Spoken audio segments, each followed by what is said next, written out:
Hello and welcome to TTV News. Ladies and gentlemen, in the morning of September 7, the Standing Committee of the Provincial People's Council have a regular meeting in September to consider some important contents submitted by the Provincial People's Committee. Mr. Nguyễn Thành Tâm, Secretary of the Provincial Party Committee, Chairman of the Provincial People's Council, presided over the meeting. Attending the meeting, there was Mr. Võ Đức Trong, Standing Vice Chairman of the Provincial People's Committee. At the September regular meeting of the Provincial People's Council, the Provincial People's Committee submitted a letter on the registration of contents submitted to the thematic meeting of the Provincial People's Council, which is expected to be held at the end of September. Accordingly, the Provincial People's Committee registered to submit to the Provincial People's Council for promulgating 13 resolutions, in which there are a number of resolutions that voters in the province are interested in, such as resolution approving the planning of TayNinhTV province in the period of 2021-2030, vision to 2050, resolution on adjustment of investment policy of TayNinhTV City wastewater collection and treatment system project. In the first phase, resolution advocating investment in Cách mạng tháng 8 Street Embellishment Project, resolution approved the investment policy of the technical infrastructure project of the resettlement area in Tràng Bàng Tháo. The Standing Board of the Provincial People's Council basically agreed to the contents submitted by the Provincial People's Committee and assigned the Provincial People's Committee to continue organizing working sessions and completing the contents to submit to the next session of the Provincial People's Council. In the afternoon of September 7, Vice Chairman of the Provincial People's Committee Trần Văn Chiến chaired a meeting to collect comments of provincial departments, sectors and localities on the rough plan and estimate of the state budget in 2024, financial plan, state budget in 3 years of 2024-2026 from provincial environmental protection funding. In 2023, the budget for implementing environmental protection tasks and projects of the province is more than 22 billion Vietnam dong. The budget estimate for 2024 to 2026, each year the allocated funding will increase about 3 times compared to 2023. The lowest is more than 62 billion Vietnam dong. The highest is more than 68 billion Vietnam dong. Currently, some units and localities disperse funds slowly. Some have not yet been allocated funds for environmental protection.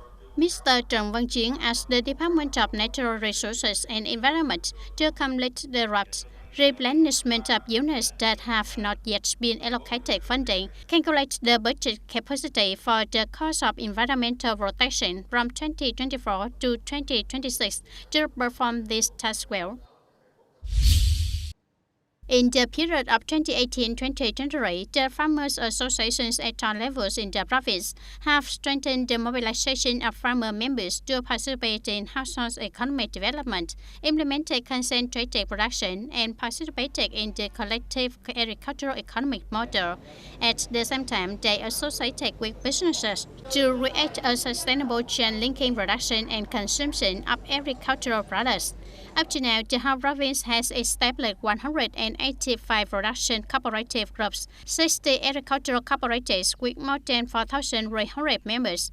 These cooperative groups and cooperatives have linked production along the value chain, supporting each other in terms of capital and production experience, bringing many positive effects. The activity of Thành Tân Cluster Apple Agricultural Cooperative, Việt Gap Cluster Apple Production Cooperative Group in Suối Đá Camille, Thành Vơ Self Vegetable Cooperative is prominent. In the coming time, the Provincial Farmers Association will continue to encourage and support members to maintain and develop effective collective economic models. At the thematic meeting of the Provincial People's Council scheduled to be held at the end of September, the resolution stipulating policies to support the rural household water treatment system in the province 2023-2025 period is one of the contents which is considered and promulgated by the Provincial People's Council. Through the assessment, the policy in the period of 2018-2020, according to the resolution of the Provincial People's Council, has brought many effects, creating a positive spread in the society, attracting rural people to participate in using clean water, raising awareness of rural sanitation, The submission of the Provincial Peace Committee proposed to continue issuing policies to support and improve the proportion of households using clean water according to regulations, contributing to the implementation of clean water criteria in the National Targets Program on New Rural Development 2021-2025 period. Accordingly, the beneficiaries of support are households with merit to the revolution, poor households, near-poor households according to multi-dimensional standards, provincial poor households, and households engaged in agriculture, forestry, and fishery with average living standards. These households will be supported with household water treatment system if outside the water supply scope of centralized water supply works. The support level will be from 75 to 100% according to the actual rights, depending on the subject, but not more than 6 million Vietnam dong per household. The Provincial Peace Committee strives for 72% of rural households using clean water, according to standards by 2025. In the morning of September 7, the Department of Home Affairs of Tây Ninh Province organized a conference on dissemination of laws on belief and religion in 2023 for leaders of religious organizations, affiliated religious organizations, and representatives of belief establishments in the province. Within one day, the content of views, positions, and lines of the Communist Party of Vietnam on religious work. Some religions have legal entities in Vietnam.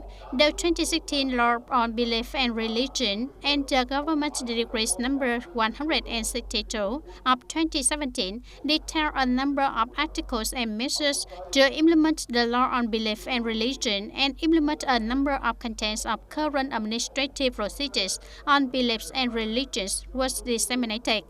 At the conference, Lieutenant General Phạm Văn Dĩ, former political commissioner of the 7th Military Region Command, also exchanged insight with delegates about the current political, economic, cultural, and social situation in the country and the world.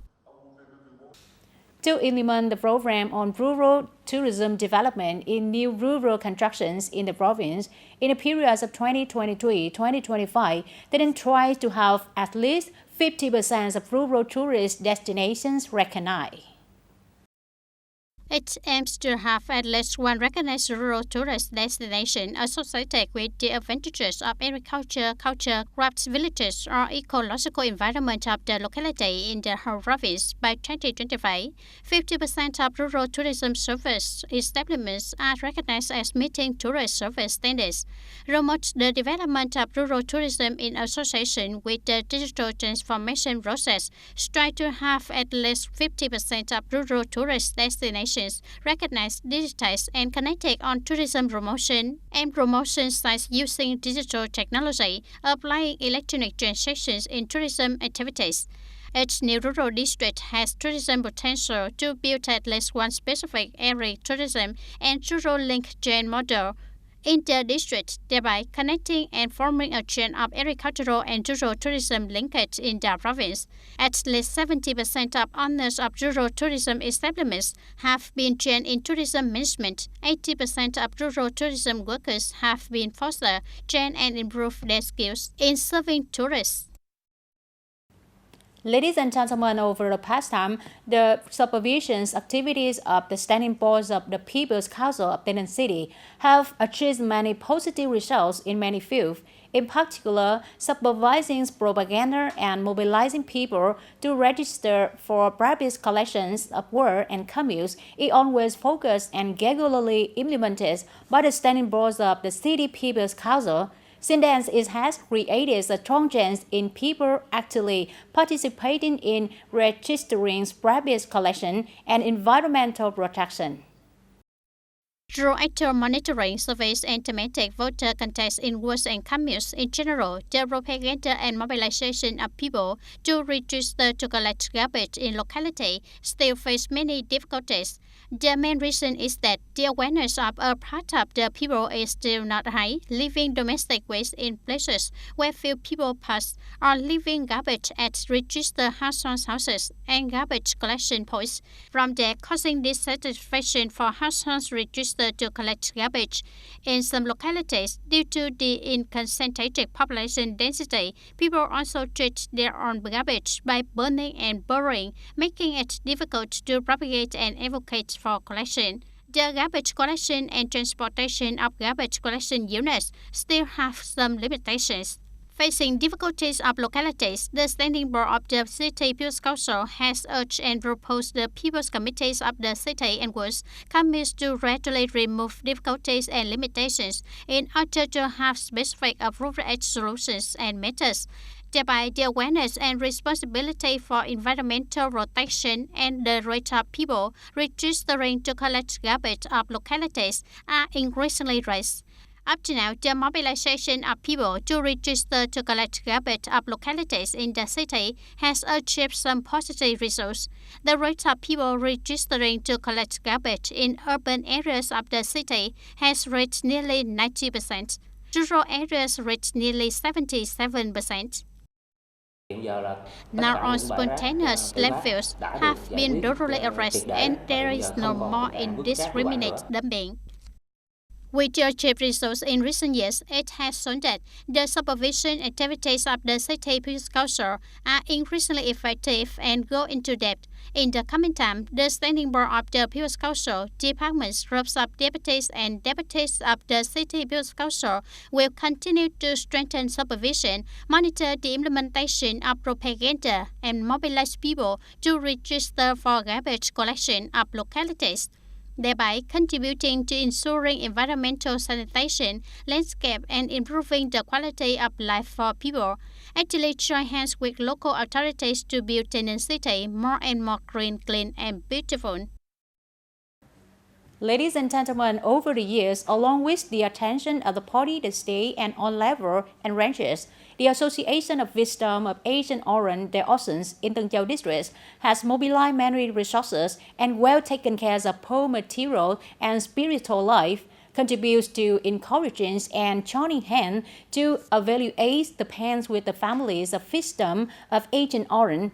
In particular, directly supporting Wisdom and families of Agent Orange Wisdom in terms of capital and livelihood to create jobs, improve income, stabilize life is one of the outstanding activities of the association. This is Mr. Trần Văn Thường, 40 years old, living in thành phố Hamlet, Tân Hiệp, Commune, Tân Châu District. He is the son of a soldier contaminated with Agent Orange, so his body was defective since childhood.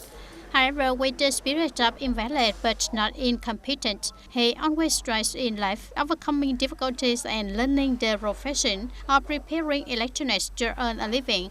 Recently, he was facilitated by the Association of Victims of Agent Orange Dioxin in Tân Châu District to lend 10 million Vietnam dong without interest to invest in his work. As a result, he had more income to take care of his family. When I did not have capital, it was difficult. I also wrote a letter. When I had capital, thanks to that capital, I bought a lot of components for me to pay for myself. I made more income in general. My average daily income is about 100,000 Vietnam dong. I'm a victim of Agent Orange. I'm trying to get up and support myself. Tân Châu District currently has over 1,100 victims of Agent Orange, ranking the third place in the province, in which victims are entitled to monthly allowance of 139 people. Social protection is 215 people. Implementing the model of livelihood capital for victims of Agent Orange. In 2022, the Association of Victims of Agent Orange Dioxin in Tân Châu District has awarded capital without interest to 4 cases of victims in Tân Hiệp, Tân Hội, Suối Ngô communes and Tân Châu Trảo to invest in small trade, separating culture, being means of livelihood. In 2023, the district will continue to implement this model in the remaining communes of the district. Với mô hình With the current model of interest rate livelihood loans across the district, we are basically monitoring victims through a completed and exciting assessment survey, which half victims is suitable for their health and try to solve their difficulties. In addition, in the first 8 months of 2023, the association in the Dau district has mobilized many resources to care for and help victims of Agent Orange in order to help families alleviate difficulties and some of the pain that Agent Orange victims are suffering. In the coming time, the association in Tân Châu district will continue to strengthen the mobilization of donations from agencies, units, businesses, and philanthropists to support, care for, and alleviate some of the pain of Agent Orange, thereby energizing the families and victims of Agent Orange to constantly strive to rise in life. That's all for today, TTV News. Thank you for being with us, and goodbye for now.